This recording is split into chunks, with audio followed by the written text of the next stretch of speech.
Hello friends, నమస్తే.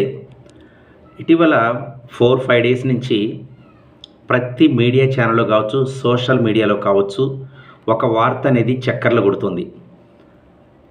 ఈ వార్తకు చెప్పే ముందు ఒక చిన్న విషయం ఏంటంటే, ఈ యొక్క భూమిపై జన్మించిన ప్రతి ఒక్క వ్యక్తి, ప్రతి ఒక్క ఫీల్డ్‌లో ఉన్న వ్యక్తి, తప్పు చేయని వ్యక్తులు అనేవాళ్ళు లేరు అనటంలో అతిశయోక్తి లేదు. ఇది పక్కా సత్యం, పక్కా ట్రూత్.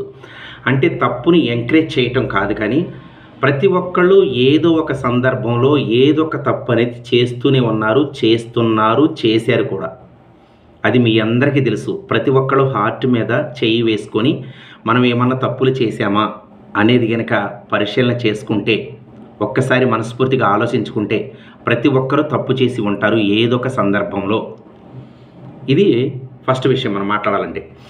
అయితే మనం తెలిసి చేసినా, తెలియక చేసినా మనం చేసే తప్పుల వల్ల ఎదుటివారి యొక్క ప్రాణాల మీదకి కానీ, ఎదుటివారి యొక్క కాపురాలు కూలిపోవటం కానీ, ఎదుటివారు మనం చేసినటువంటి తప్పు వల్ల ప్రాణ సంకట స్థితిలో పడటం కానీ, అలాంటి ప్రమాదకరమైనటువంటి తప్పులు మాత్రం తప్పనిసరిగా చేయొద్దనే చెప్తున్నాం మనం.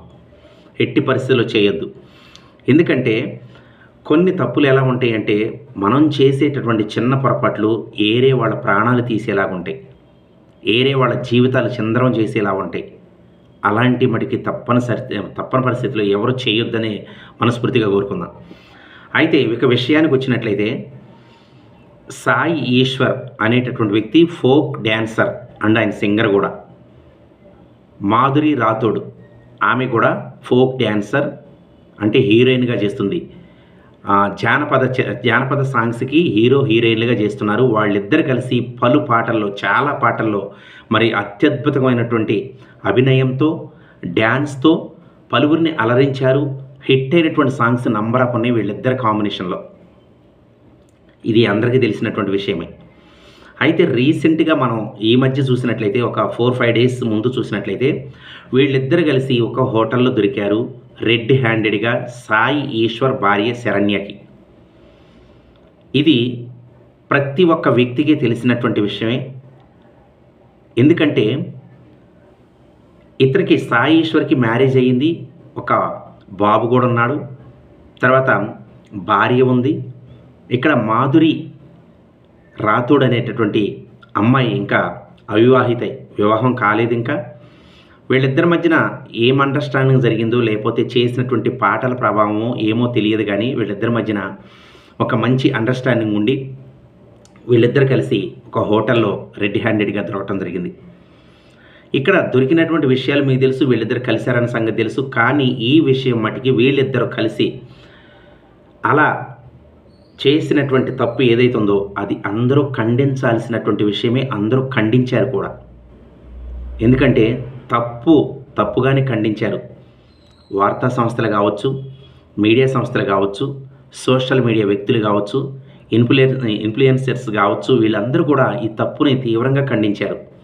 ఎందుకంటే వీళ్ళు మంచి ఫామ్లో ఉన్నారు, మంచి కెరీర్ స్టార్టింగ్ అత్యద్భుతంగా రాణిస్తున్నారు, మంచి పేరు ప్రఖ్యాతులు వస్తున్నటువంటి సందర్భంలో ఇలా తప్పు చేయడం అనేది ఖండించాల్సిన విషయం అని చెప్పేసి ఖండించారు. ఇంకో విషయం ఏంటంటే, మాధురి రాథోడ్ అనేటటువంటి ప్రముఖ ఫోక్ హీరోయిన్, ఇతనికి పెళ్ళైన సంగతి తెలుసు, బాబున్నాడన్న సంగతి తెలుసు. అలాంటి వ్యక్తితో కలవటం అనేది, ఒక్కసారి మనం క్షణికావేశంతో చేసేటటువంటి తప్పులు ప్రమాదమైనటువంటి మన కెరీర్కి అడ్డంకిని తెచ్చేటటువంటి అవకాశాలు 100% ఉన్నాయి. ఏమి కూడా ఆలోచించుకోవాల్సినటువంటి అవసరం ఎంతైనా ఉంది. ఇక్కడ సాయి ఈశ్వర్ కూడా మరి మనం చేసేది తప్ప ఒప్ప అని తెలుసుకోవాలి. మనల్ని కళామ తల్లి, ఎందుకంటే ఫోక్ ఇండస్ట్రీ అయినా, సినిమా ఇండస్ట్రీ అయినా, ఈ రోజున సినిమా ఇండస్ట్రీని కావచ్చు, ఫోక్ ఇండస్ట్రీని కావచ్చు విమర్శిస్తున్నారు పలువురు బయట వాళ్ళు ఎవరైనా సరే. కానీ కళామ తల్లి ఎవరిని తప్పు చేయమని చెప్పదండి. ఎందుకంటే ఎవరికో రాసి పెట్టుంటేనే ఆ స్క్రీన్ మీద కనపడతారు. పూర్వ జన్మ సుకృతం అంటారు, ఎన్నో జన్మల పుణ్యం అంటారు దాన్ని. ఎంతోమంది కలలుగా అంటుంటారు ఆ వెండి తెర మీద వెలగాలని. వాళ్ళ కలలుగానే మిగిలిపోతుంటాయి. కొందరికి మాత్రమే దేవుడు ఆ యొక్క సదవకాశాన్ని, గోల్డెన్ అవకాశాన్ని ఇస్తారు. వాళ్ళు సక్రమంగా సద్వినియోగం చేసుకోవాలి దాన్ని. కళామ తల్లి ఏం చెబుతుంటుంది? కళాకారులు మంచిగా మీ కళను ప్రదర్శింపజేసి 10 మంది ప్రేక్షకులను సంపాదించుకొని కళామ తల్లి ముద్దు బిడ్డలుగా రాణిస్తూ ఆర్థికంగా బలపడుతూ పేరు ప్రఖ్యాతలు సంపాదించండి అని చెప్పేసి కళామ తల్లి చెబుతుంది. అంతేగాని కళామ తల్లి ఎప్పుడు తప్పు చేయమని చెప్పదండి. కళ అంటే ఏంటి? నలుగురిని రంజింపజేసేదండి కళ. పాటలు కావచ్చు, సింగర్స్ కావచ్చు, యాక్టర్స్ కావచ్చు, కొరియోగ్రాఫర్స్ కావచ్చు, 24 క్రాఫ్ట్స్ ఉంటాయి. వీటందరికీ కూడా ఒక అద్భుతమైనటువంటి కళేనండి, దేవుడు అందించినటువంటి గొప్ప అద్భుతమైనటువంటి కళ. కాబట్టి సరే, వీళ్ళిద్దరూ రెడ్ హ్యాండెడ్గా దొరకటం జరిగింది. ఇక్కడ ఒక మలుపు తిరిగినటువంటి స్టోరీ ఏంటంటే, మాధురి రాథోడ్కి ఎక్కువ అప్లాజ్ వచ్చింది. ఫస్ట్ విమర్శించారు, తర్వాత మంచి ఆమెకి మద్దతు అనేది పెరిగిందండి. సోషల్ మీడియా నుంచి, వార్తా సంస్థల నుంచి, వివిధ వ్యక్తుల నుంచి, చాలామంది నుంచి మరి ఆమెకి మద్దతు అనేది పెరిగింది. దీనికి ప్రధాన కారణం ఏంటంటే, శరణ్య ఆమెను చెంప మీద చెప్పుతో కొట్టడం, తర్వాత శరణ్యతో పాటు వచ్చినటువంటి లేడీ ఆ వీడియో తీస్తూ ఆమెని తిట్టరాని తిట్లు, నోటికి ఏదొస్తే అది అసభ్యకరమైనటువంటి పదజాలంతో ఆమెను తిట్టడం, తర్వాత నా భర్త మంచివాడే, మాధురి రాథోడ్ పరిచయం అయిన తర్వాత డ్రింక్ చేస్తున్నాడు, మాధురి రాథోడే మా భర్తని ఈ విధంగా చేసిందని చెప్పేసి ఆ భర్తకి సపోర్ట్ చేయటం, భర్త మళ్ళీ శరణ్య ఇద్దరు కలిసి సాధారణంగా ఇంటికి వెళ్ళడం, ఇవన్నీ మాధురి రాథోడ్కి మద్దతు ఇచ్చేలా ఉన్నాయి. ఆమె సంయమనం పాటిస్తూ సైలెంట్గా ఉంటూ, వాళ్ళు కొడుతుంటే దెబ్బలు తింటూ, వాళ్ళు తిడుతుంటే మాటలు పడుతూ నివ్వెరపోయి ఆశ్చర్యానికి లోనయ్యి చాలా బాధను అనుభవించింది, చాలా ఫెయిన్ అనుభవించింది మాధురి రాథోడ్. ఆమె ఎంజాయ్ చేసినటువంటి క్షణాల కంటే డబల్ పెయిన్ఫుల్ అయినటువంటి విషయాలతో ఆమె బ్రెయిన్ మొత్తం హీట్ ఎక్కిపోయింది. అలాంటి సందిగ్ధమైనటువంటి పరిస్థితిలోకి వెళ్ళిపోయింది మాధురి రాథోడ్. శరణ్య అనేటటువంటి, ఎందుకంటేనండి ఇద్దరు వ్యక్తులు కలిస్తేనే తప్పనే జరిగిద్దండి.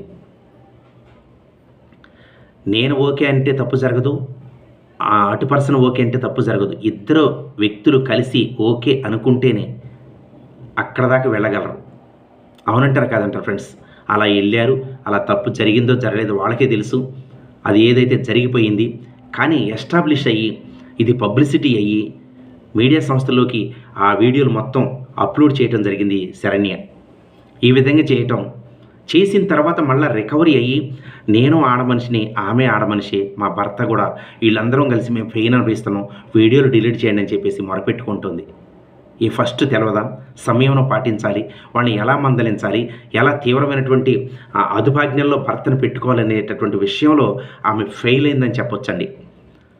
ఎందుకంటే తప్పు చేయడం చాలా సులభం అండి, కానీ దాని నుంచి రికవరీ అవ్వాలన్నా, దాని నుంచి మంచిగా బయటికి రావాలన్నా చాలా టైం పడుతుందండి.